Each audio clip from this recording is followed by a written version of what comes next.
जय सिया राम। सब सुख लहे तुम्हारी सरना, तुम रक्षक काहू को डरना। कलयुग के साक्षात देवता अनंत बलवंत हनुमान जी की कृपा से इस जीवन में सब संभव है। मनुष्य अपने मनोरथों को लेकर परेशान रहता है कि उसके मनोरथ पूर्ण नहीं हो रहे हैं, हनुमान जी कृपा में देरी कर रहे हैं। लेकिन गोस्वामी तुलसीदास जी ने विनय पत्रिका में जब हनुमान जी की आराधना शुरू की तो शुरू में ही स्पष्ट कर दिया कि जाके गति है हनुमान की, ताकि पैज पूजी आई यह रेखा कुलिस पखान की। यानी जाके गति है हनुमान की। जो हनुमान जी की शरण में है उसकी तो प्रतिज्ञा पूरी ही समझें, उसके मनोरथ पूरी ही समझें। ऐसा लिखा है गोस्वामी तुलसीदास जी ने। पूरी हो जाएगी, मनोरथ पूर्ण हो जाएगा, ऐसा नहीं, पूरी ही समझें। जो एक बार हनुमान जी की शरण में चला जाता है भक्ति भाव से और हनुमान जी का कृपा पात्र बन जाता है, उसकी प्रतिज्ञा पूरी ही समझिए, उसके सारे मनोरथ पूर्ण हो गए ऐसा समझिए। क्योंकि हनुमान जी घटित को अघटित करने वाले हैं। जो घटना घटने वाली है उसको रोक सकते हैं, जो अघटित है वो घट सकता है। ऐसे हैं हनुमान जी। इसलिए किसी प्रकार की संदेह की यहाँ कोई गुंजाइश नहीं बचती है। काफ़ी कुछ कमेंट्स देखने को मिलते हैं हनुमान भक्ति पे और उस आलोक में आज हम बात करेंगे। एक तो कमेंट ऐसा आया कि जिसमें ये लिखा हुआ था कि अब ऐसा लगता है कि पूरा जीवन दुखों के साथ ही व्यतीत होगा।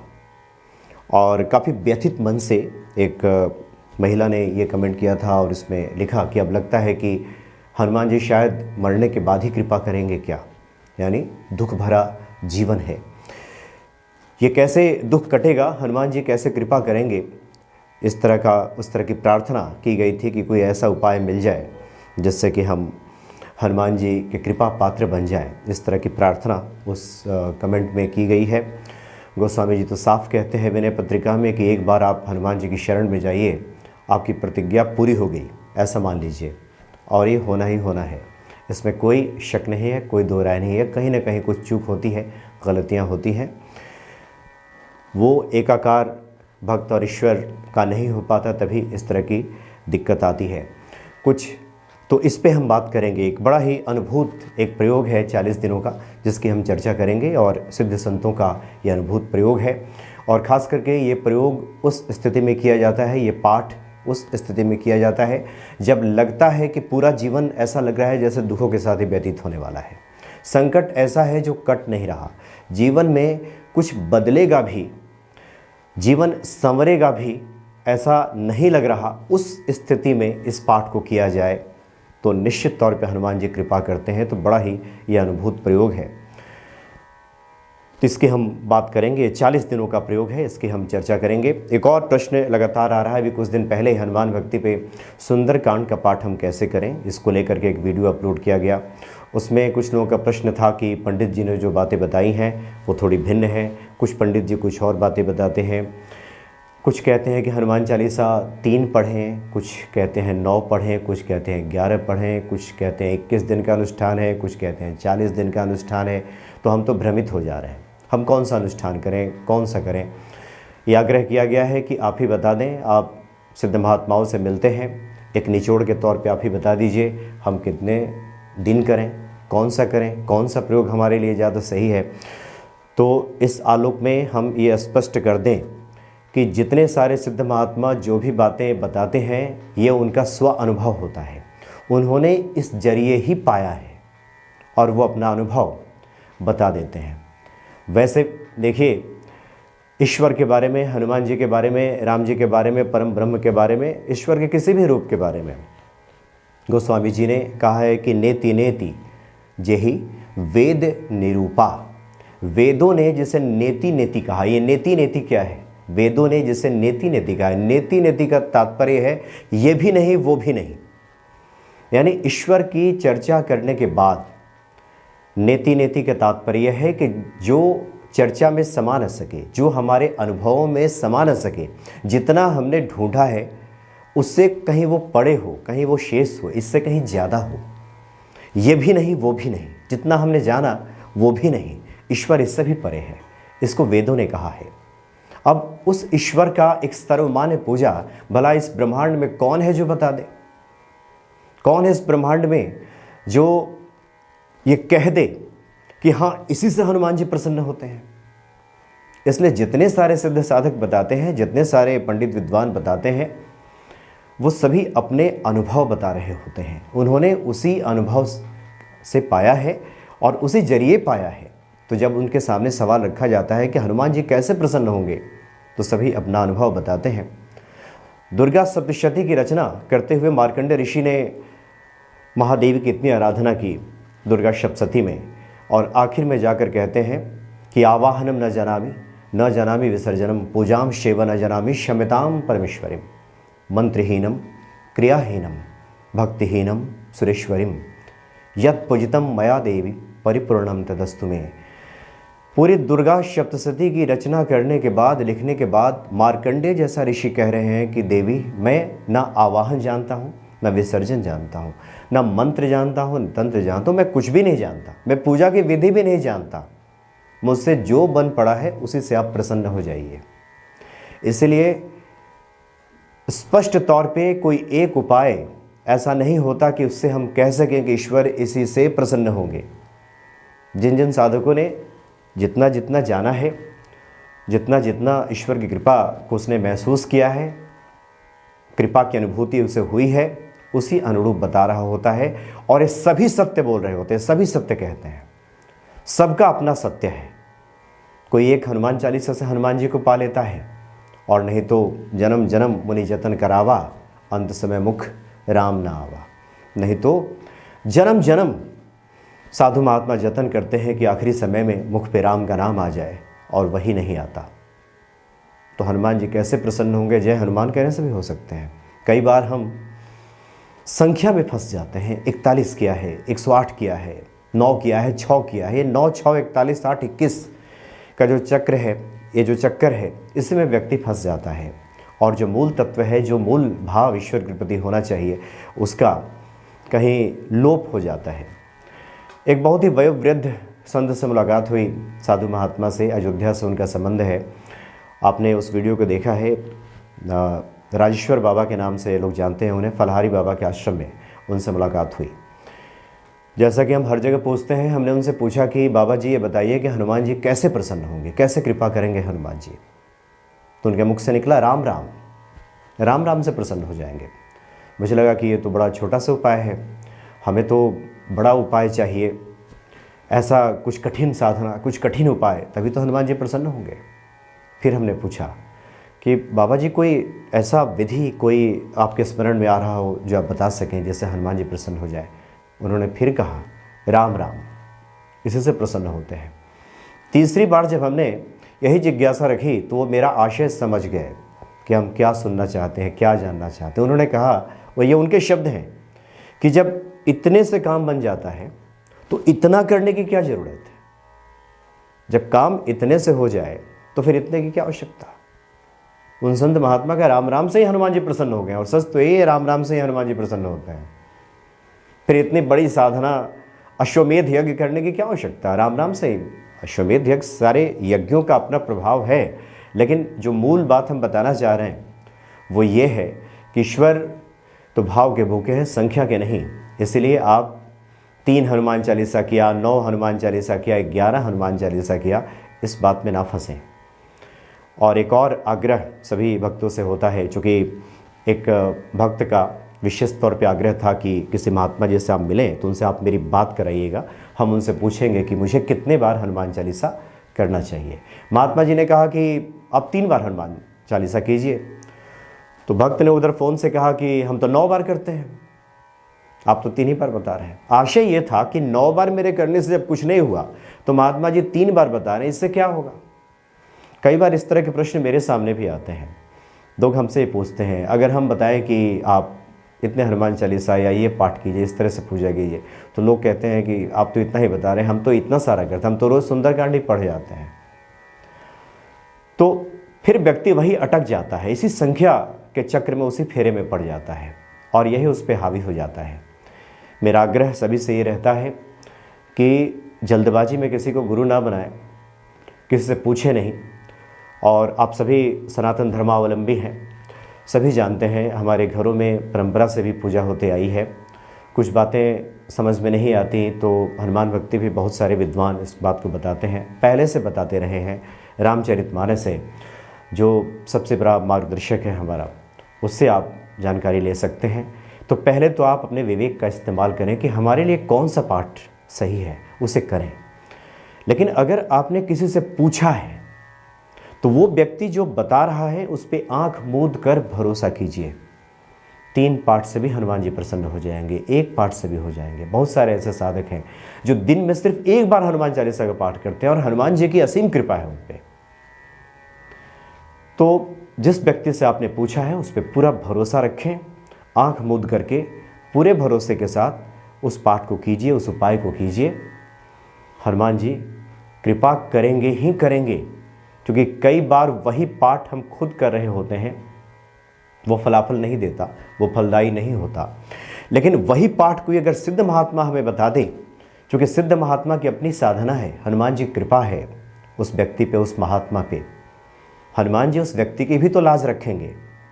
अगर हम बताएं कि आप 3 हनुमान चालीसा करें और हनुमान जी मुझ पर कृपा करते हैं, तो हनुमान जी इस बात की भी तो लाज रखेंगे। इसलिए कोई भी महात्मा, कोई भी साधक अगर आपको कुछ बता रहा हो तो आंख मूंद कर भरोसा कीजिए। जय हनुमान से भी हनुमान जी प्रसन्न हो जाएंगे, और नहीं तो फिर इस संख्या के चक्र में व्यक्ति फंस जाता है। तो अब मैं आपको एक ऐसा अनुभूत, और खासकर ये संतों से हमने सुना है कि कितनी भी कठिन परिस्थिति हो, जहां आपको लगता हो कि अब कोई रास्ता नहीं है, दुख भरा जीवन हो गया है, जैसे कि एक प्रश्न आया कि अब मरने के बाद क्या हनुमान जी कृपा करेंगे। तो देखिए, हनुमान जी तो सदैव कृपा करते हैं। कुछ हमारे प्रारब्ध, कुछ हमारे कर्म ऐसे रहते हैं जिसकी वजह से कई बार देरी हो जाती है।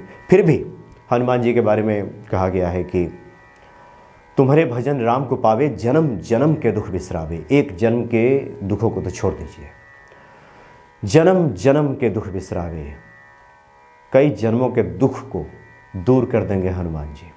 प्रारब्ध चाहे कैसा भी हो, कितना भी बुरा प्रभाव दे रहा हो, फल दे रहा हो, सुगम अनुग्रह तुम्हारे तेते। सारे ग्रहों के ऊपर हनुमान जी का एक अनुग्रह है। कई बार हमने देखा है कि ग्रह दशा की वजह से व्यक्ति जब परेशान होता है, बहुत सारे उपाय करके थक जाता है, और यकीन मानिए वो सारे उपाय काम नहीं करते। ज्योतिष विद्या का अपना महत्व है, लेकिन कई बार इतनी विकट परिस्थिति होती है कि ज्योतिष विद्या काम करना बंद कर देता है। सारे उपाय, चींटियों को दाना खिला लिया, पक्षियों को दाना खिला लिया, नदी में झांक लिया, तालाब में नहा लिया, तेल में चेहरा झांक लिया, सब कर लिया, लेकिन स्थिति में सुधार नहीं होता। और हनुमान जी कृपा जैसे ही होती है, सुगम अनुग्रह तुम्हारे थे। ये सारे ग्रह जो प्रतिकूल फल दे रहे थे, अनुकूल फल देने लगते हैं। जिसको कि तुलसीदास ने लिखा है, अघटित घटन सुघट विघटन, ऐसी विरोधावली नहीं आन की। जो बुरा होने वाला है उसको हनुमान जी रोक देते हैं, और जो नहीं भी होने वाला है उसे भी घटित करा देते हैं। आपके जीवन में अगर ब्रह्मा ने नहीं भी लिखा है सुख, उसे हनुमान जी